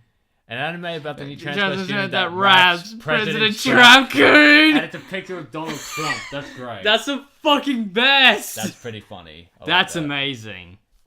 What else? God, we've not watched like all of this. The majority. Oh, My Hero. Dude, My Hero we could have a whole podcast to talk about shonen, Food Wars. We should just say we've watched Food Wars and My Hero Academia. We love them. That's all we're gonna say about it. We haven't seen season 3 yet of Food Wars. Yeah, we're planning to though. Yeah, and we still haven't seen Attack on Titan. Still haven't seen Attack on Titan season 2 yet. Got to get on that. Jill Masters came back. What? Alice and Zoroku haven't. I can't. You haven't even watched the first episode of that shit. But yeah, Jill Masters came back and it looks even worse than it did before. Yeah, I remember all that CG shit. Fuck me. We got Akashic Records. Which was OVA, huh? I didn't even know that came out. Yeah. Armed Girls Machiavellism. That's not a bad show. That was a good show. It was decent. The animation could have, had some work. Yeah. Honestly, we needed more of that Sakuya going on instead of it being animated in 1s and 2s and the word all is the other stuff. The word is Sakuga, not Sakuya. Whatever. Yes. You get what I mean. Boruto, aka Cancer, came out. Never watched it. Don't care. Nah, what you talking about was great. Oh, yeah, Love Tyrant. That's another Crunchyroll funded fucking anime that was, I don't give a fuck. Never did watch it. I read something similar. Berserk came out. Yeah. What'd you say? I remember reading something similar to Love Tyrant. Okay. And I was just all like, I don't care. Not great. Yeah. Eromanga Sensei, the spiritual successor to Oremo, and it's not as good. No, it's really not that good. It had moments, but honestly, overall, it was like a 5 out of 10, maybe. Yeah. No, but dude, that ending though. Yeah. That cameo was the best part of the whole fucking show. Yep, and it was at the very end. Recreators, I hear is fantastic, and I still need to see it. Gotta watch that shit. Should we talk about fucking World End? Or because I have one thing to say that really. I have a review's worth of shit to talk about that garbage. We've already been at this for like. Yeah, so how long? God. Okay. All I'll say is I didn't hate it as much as you did. I will say that it is completely overrated. And its characters are fucking garbage. Mainly with the main characters. And overall, it's just a disappointing experience because it's like, this is a tragedy. It's the fucking Knights of Azure one problem. Where you know it's gonna be sad and shit. But when it tells you that... hard to make you feel sad. Yeah. Like, remember that time in, like, Ep 4 or whatever, where he was all like, oh, what? They didn't come back? And he cries. And then when he sees them, he's just all like, I will hug you for the next 10 minutes of screen time. You know what I think? Oh, it's fucking melodramatic. That's the word for it. Melodramatic. Yeah. You know what I think might have been the cause for that? For those scenes existing the way they do? Yeah, what? They were listening to music while writing it. Whoever the author is. Yeah, that or it's just that shit. What happens when you play music is you write out a scene according to the music, which is a bad idea because it ends up ruining your flow.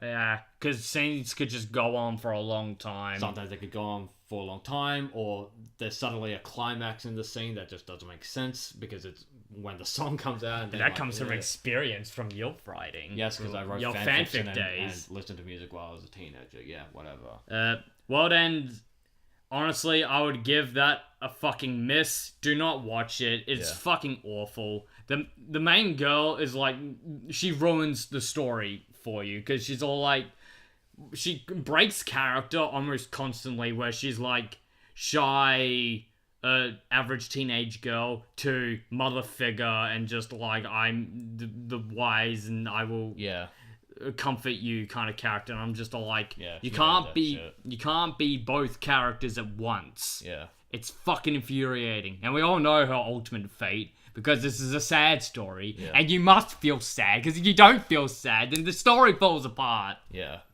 I watched Kenka Bancho Otome. I had no interest in that whatsoever. It was like a 5 out of 10. Yep, like I knew it would be. It was okay. Oh, and thus we see the end of Studio Artland, and I can't believe that was their last show.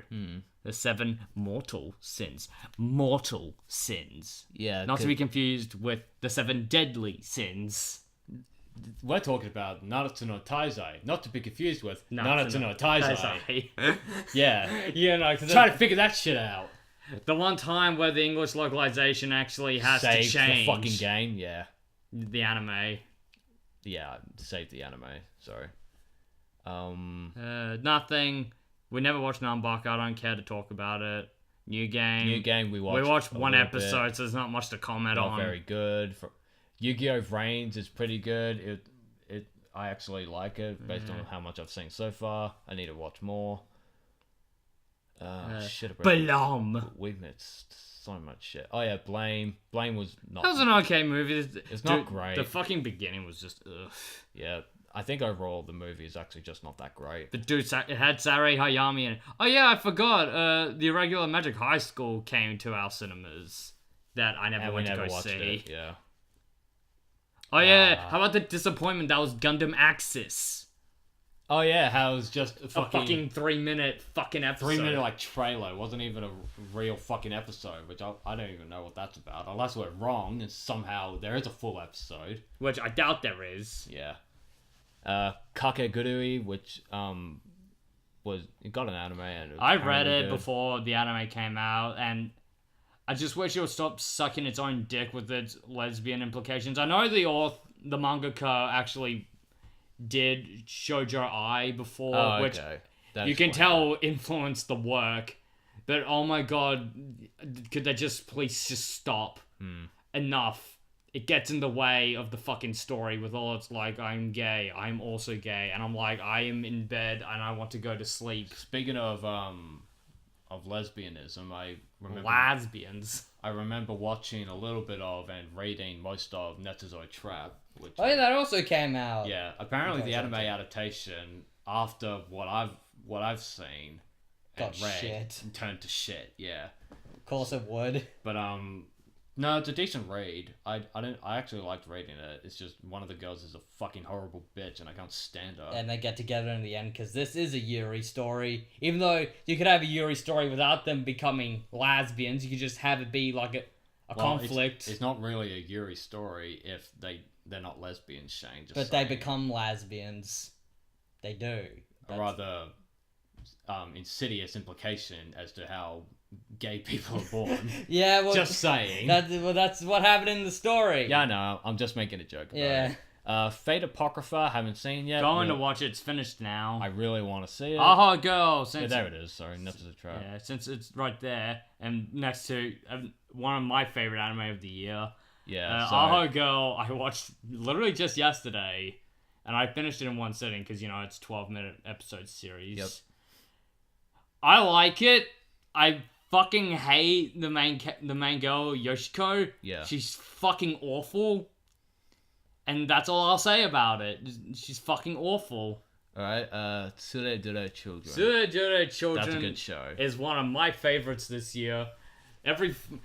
It was one of those shows where even though I hate watching things weekly, I had to watch it weekly because I needed to watch it. I can't stand doing that. Yeah, I needed to know. Yeah. Luckily, we were able to watch it every single Wednesday or so.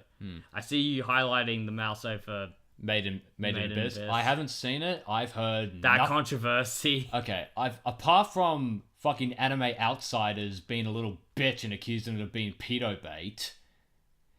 I hear the show is fantastic. Now, the only reason I know who Anime Outsiders are is because I follow them on Twitter, and they're the only ones, as far as I can tell, who call out the more like social justice oriented anime community. And then just got butthurt over. And they get butthurt over. Oh. It's a whole can of worms. My issue with Anime Outsiders is they just appear to be Dragon Ball fanboys and Shonen fanboys who have a hardline stance against anything pertaining to lollyism or lolliconism, and just having naked children in general, even when it's not like sexualized, whether it's a joke or just. But wasn't Made in Abyss doing it in that sort of way? I don't know because I didn't actually watch the scene. Okay, in episode 2, there was a scene where the main girl was like, I don't want to get in trouble or else sister, whatever her name is, will tie me up again like that last time. And then it showed. And then it does a straight cut to her being like tied up and fucking tortured, and it was just comedic in nature, right? Oh, it was Anime Outsiders decided was to be like, oh my god, fucking pedo shit, you're pedophiles for defending this, fuck you. Can't stand that side of them, but otherwise I don't hate them. It's just that shit annoys me, and I can't stand it. I don't know. I don't think I can handle any more Dragon Ball fanboys. Oh, I've kind of gone. Okay, they're not. It's like the Star Wars. They're not like hardcore Dragon Ball fanboys, but they're the kind of guy. They're the kind of Twitter thing. No, they're the kind of anime group that's like, man, anime will never be as good as it used to. Fucking Tanya the Evil was one of those standouts of 2017, and I just laugh to myself when I think that. You're like, yeah, sure, Tanya the Evil. No, now it's just fucking moe and pedo shit, and fucking no one ever wants to fucking watch anything good, and I'm like, well. No one's ever gonna watch Tsuredure Children.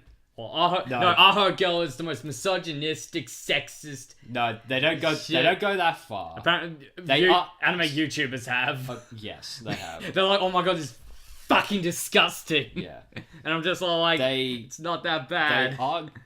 Anime Outsiders, on a very small occasion, would argue like a feminist, but otherwise they're not bad. And it's always with fucking lolly characters. Is that issue? No, I like my lolly characters. I always crack open a nice Is the Order a Rabbit. I've become far more tolerant of their existence than I used to be. I'll just say that. Yeah, because they've existed more and better characters. Yeah.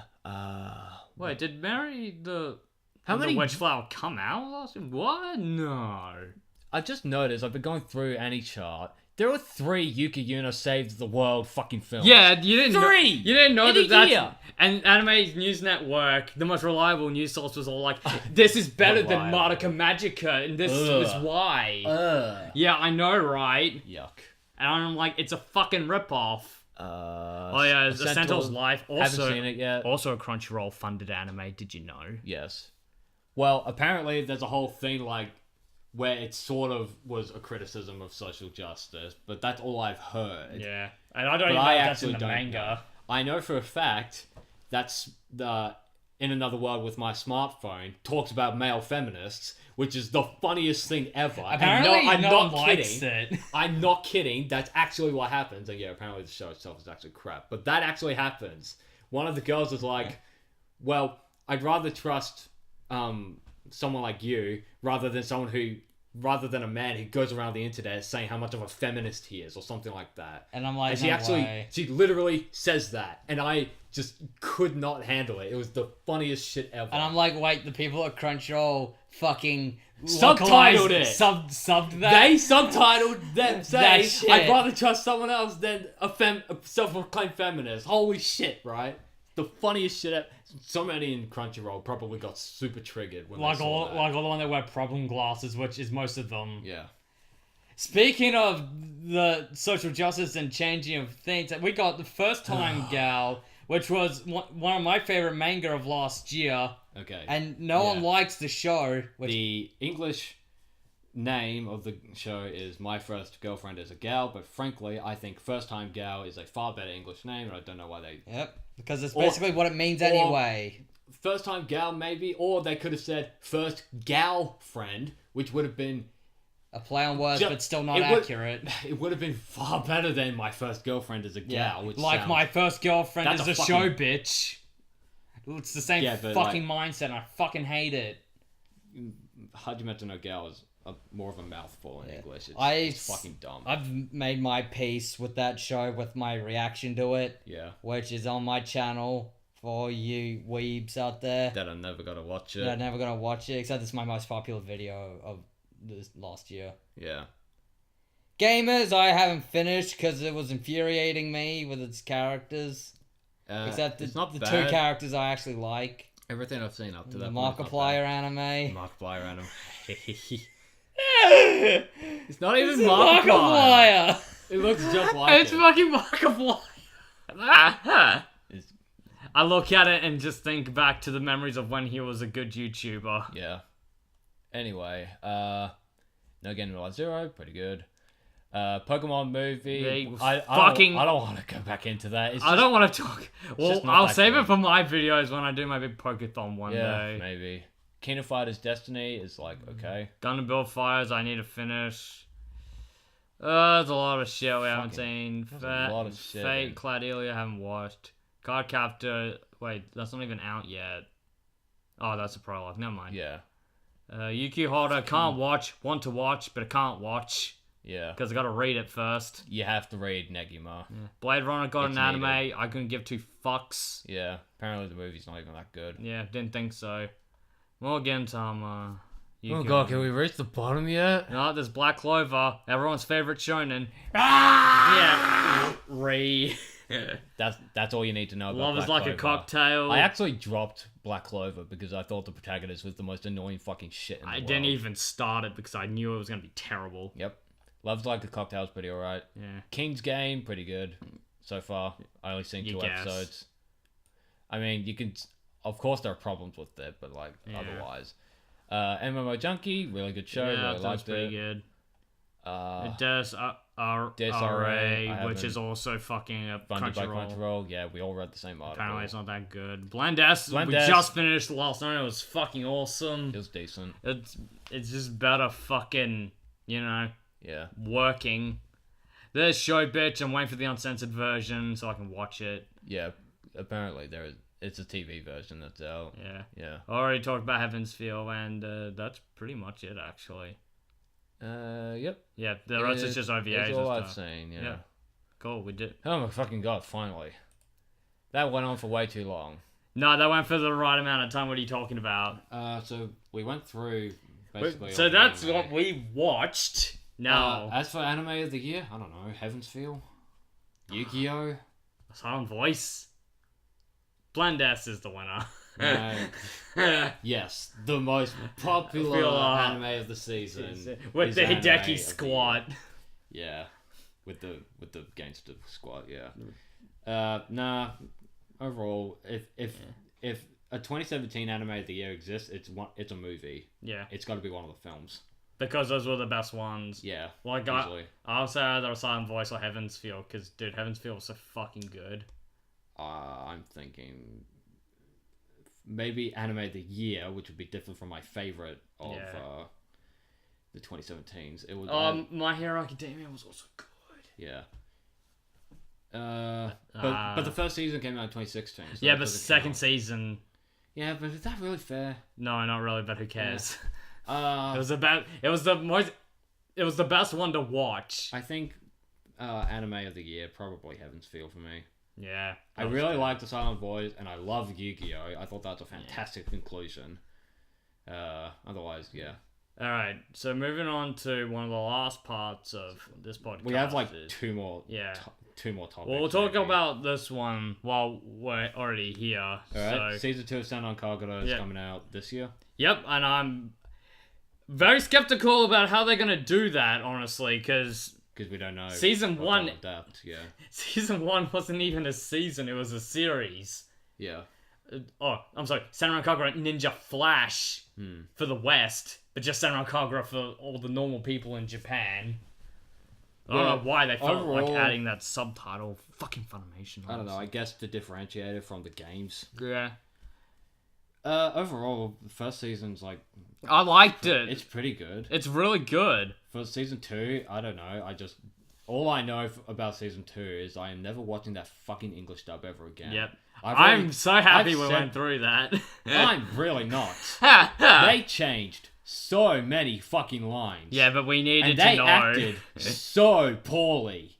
I am never watching that shit again, and I'm not watching it for Season 2. I just do not care to do that. It's almost like Monica and Jerry Jewell can't actually function in the staff room. Yeah. Like they're not very good. And also, I swear to God, if Funimation continues with its social justice pandering, especially in its English dubs, I'm not getting the second season. Well, you'll buy it anyway. No, if they bought Code Geass, it's Funimation licensed style. That existed before social justice. Yeah, I know. But if they put social justice into Season 2 of Senran Kagura, I'm not buying it. What about Season 3 of Code Geass? If they put it in there, I am not...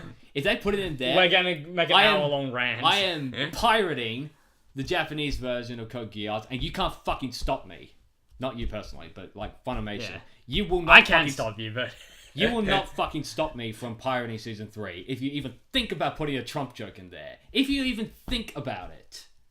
Even remotely. I'm sorry for tapping the microphone. And that's all I'm fucking saying, because I've already made videos on my own channel about fucking... And maybe we'll talk more about... Well, actually, I kind of want to talk about Senran. In fact, I haven't even... Did I ever tell you about how Demigirl's English dub has a social justice thing in there? I forgot that he even did that. Yeah, you know those two bullies? Oh, yeah, I remember that. Yeah, they accused the blonde vampire chick of being a social justice warrior. Oh my god, I fucking remember that. I still have that on my laptop. I'm surprised you didn't make a video about it. I never got around to it. Dude. I was going to. You should do a summary of 2017 social justice and English dubs. That'd be kind of good. But there are probably other examples in there that I just don't know about yet. Because you gotta watch it. And to be fair, most people... have already touched on it. Now, here's the thing. Most people... no longer watch English dubs. I'm sorry if you're triggered by me saying that, but it's gotten to the point now where, thanks to simultaneous broadcasting of shows in Japanese with subtitles, along with Funimation just monopolizing everything, as well as inserting social justice politics not only into their PR, but sometimes the anime themselves, no fucking wonder most people are just watching it in Japanese now. What's the point of watching an English dub if it's just falling to fucking shit like everything else is? It's just improvised fucking garbage acting anyway. It's not even like... Mike McFarlane's the only one who does the more improvised yeah, but Zach Bolton... Well, he's the only one who's really doing the simulcast dubs. Zach Bolton's just a fucking talentless hack director who can't produce a good English dub for shit. Yeah. Have you heard the One Piece dub? Or hell, even the fairy tale dub has been getting to age a bit. It has in some spots, yeah. Like, definitely. I can't listen to it anymore. In fact, I can't actually watch fairy tale it's all that much anymore. Part of the reason is something to do with how they characterize women in the anime, I guess. Yeah, remember Levi? Yeah. And Juvia? Ugh. Juvia was the worst. No, Levi was the worst. Remember how Levi sounded? Sorry. Yeah. I thought you meant Lyra, not Levi. Oh, no, Lyra can... Yeah. Lyra isn't that bad, I guess. Nah, Levi's shit. Yeah, Levi's... English. She's fucking terrible. I can't fucking stand... Like, don't get me wrong. Like, Natsu, Urza, Grey, even Lucy to some extent. Yeah, Lucy, I guess. They're decent in English. Hell, Lasana is fucking Carrie Savage. Yeah, and she doesn't fucking do anything anymore lately. Yeah. Unfortunately, which it's such a shame. Yeah. Should have come back as for Future Diary. Maybe would have made that crap anime slightly better. Yeah. Instead of Brina Palencia. Yeah, dude. No, we're going for a Signs of the Lambs feel. Her best role is not even her own original role. She inherited it from fucking Aaron Dismuke because he's too old. Oh, wait, which one? Fullmetal Alchemist. That's Maxie Whitehead. Oh, it's Maxie Whitehead? Yes. Sorry, my bad. That's okay. Maxie Whitehead doesn't really do much. Also not very good anyway, apart from Alphonse. Dude, really good at Maxie Whitehead can't fucking act at all. Remember Soul Eater? Yes. And Chrono just and I'm like, yep, that's acting. Yep. Don't worry. Fucking marrying the witch flower. Yeah. Alphonse is like her best role. I like how we've gone from Samurai Kagura season 2 being like, yeah, I want to talk about Samurai Kagura. No, we're going to talk about Funimation's English dubs. If we're going to talk about Samurai Kagura in general, then we might as well just... I already talked about how much I'm kind of disappointed with PBS. Yeah. I mean, granted, you haven't actually finished it, so... I can't finish it because you want me to LP it. Well, we are LPing it, so we need to get to work on that. Oh my god. If we got to work on it, you'd be able to play busy. I'm going to be busy all month, so that's going to be fucking fun.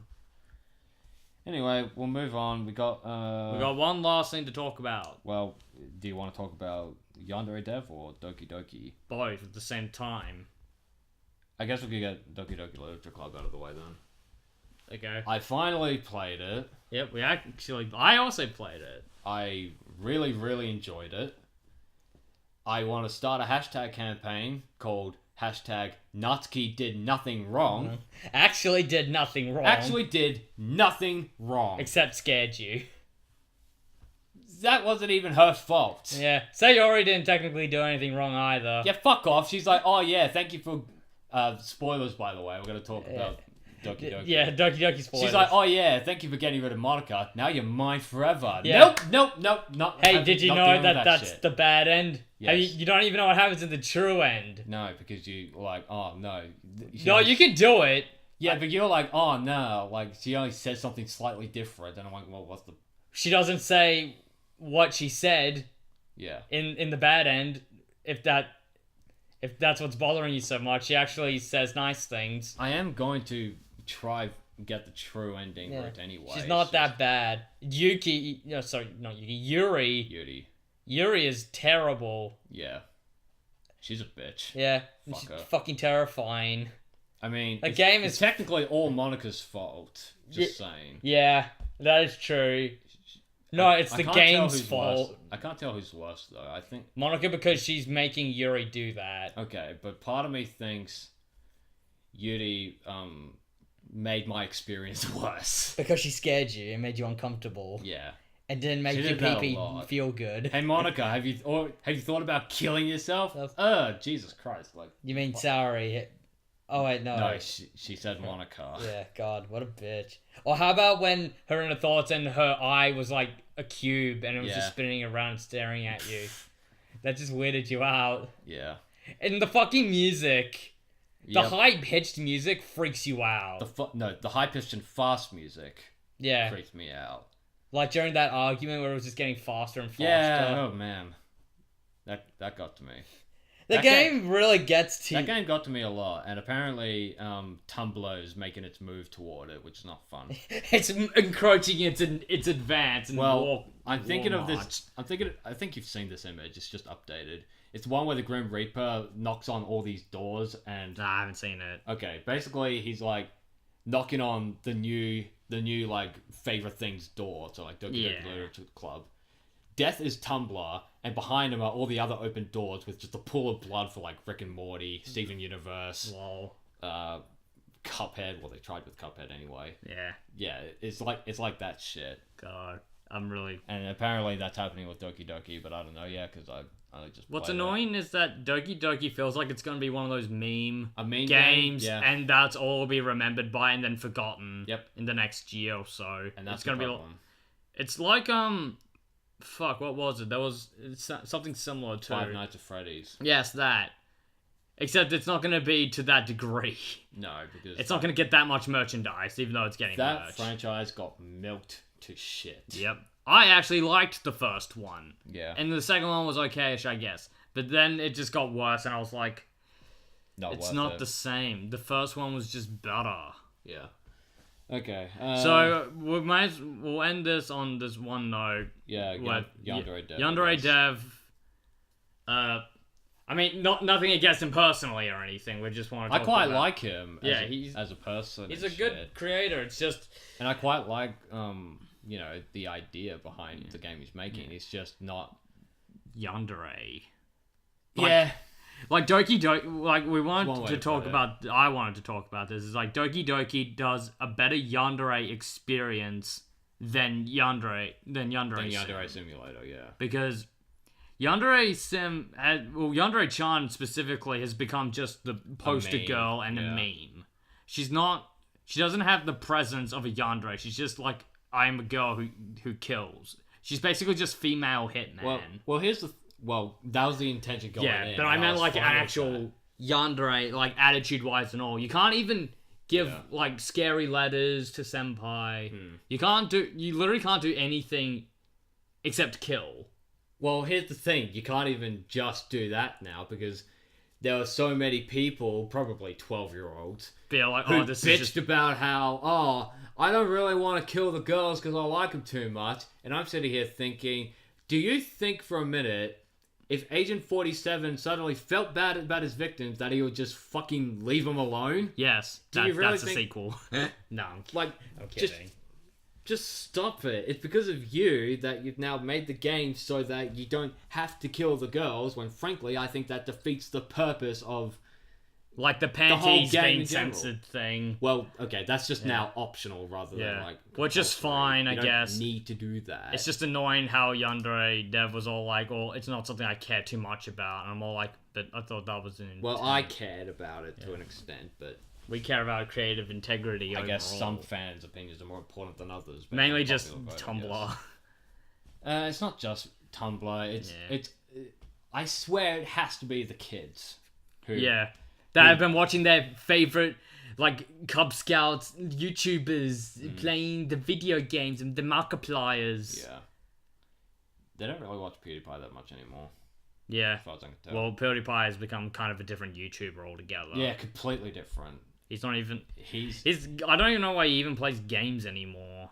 He's not that kind of channel. He doesn't play games the way he used to anymore. Now it's just highlight reels for like, games. Gameplay sessions, usually. It's because his compilations were so popular. Well, that is just like he's just adapted to different like kinds of audiences, I guess. But this isn't about PewDiePie. This is about Yandere Dev. Yandere Dev needs...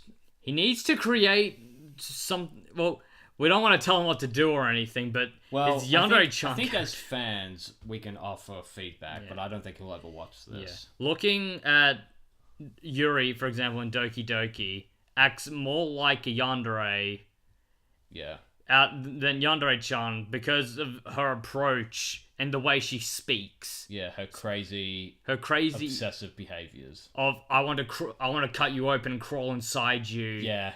And it was at that point it was like, nope, okay. At that point, I was like, okay, if you had any kind of kink going on with Yuri beforehand, and you're like, yeah, I'm kind of getting into this. As soon as she talked about getting into your skin. I'm like, okay, no more of that, don't please. Fucking come near me. I'm not into that. Like, I could be into many things, but not that. And I'm not even saying. We're not even into the yandere fetish. I'm not even into Yuri's whole shtick. But like, holy shit, if I her was, fucking eyes were. If I was and I saw that, no, you would run away. No more. Well, that's oof. Technically, everyone does. That's fucked. Imagine if Yuri did what she did with the lights off and her eyes were like that. You would just run for the hills. Yeah. With her bitch photorealistic fucking eyes, I was just like, wow, that's terrifying. Yep. But yeah, so Yandere Dev, I think the biggest thing that needs to happen is he needs to. I want to say shut. It's hard I wouldn't to say get shut out fan feedback, but more like stick to your. Stick to your plan. Stop listening to fan feedback and suggestions. Don't listen. I mean, granted, yeah, don't listen to us either. It's hard to say, but like it's basically like, okay, you can take constructive feedback in and all that, but I think you can't let the community drive your intentions behind the game. It's not their game, it's your game kind of thing. Don't let all the YouTubers telling you to change the things. Don't let the comedy highlights influence your work. Don't try to pander to the lowest common denominator. Don't, when you release the game, have a meme version of the game that you can just switch on and off. Don't do that. Don't do like the happy one, or do you want the just dark one with dry humor? No. Stick to the Hitman style game with Persona influences. And maybe some comedy. Hell, you can have a little bit of comedy, but I think overall you need to stick to the Hitman Persona game. Even fucking White Day can have comedy in it. Like, it's not funny, but hey, at least it can still make me crack a smile over some stuff. Like, you need when you make a game like that, you can't just have just no humor and just straight-faced. Because then how am I supposed to take it seriously when everyone is super serious and anyone lacks any other emotion other than I'm serious or I'm scared or I'm dead? Yeah. It's just not... It just doesn't work. Yeah. Alright, I think we can wrap up by... saying that 2017 was quite the interesting year for animating games. Yep. I can't really look forward to next year. Excuse me. I can't really think of anything that's coming out in 2018 apart from Blaze Blue Cross Tag Battle. Oh, Senran 7! Yeah, that will be coming out eventually. Expect full LP of Senran 7 when that fucking comes out. We will likely see Shinobi Replay be localized. Hopefully. No, I think we will. You guys will probably see the Japanese version before you see maybe us play the English.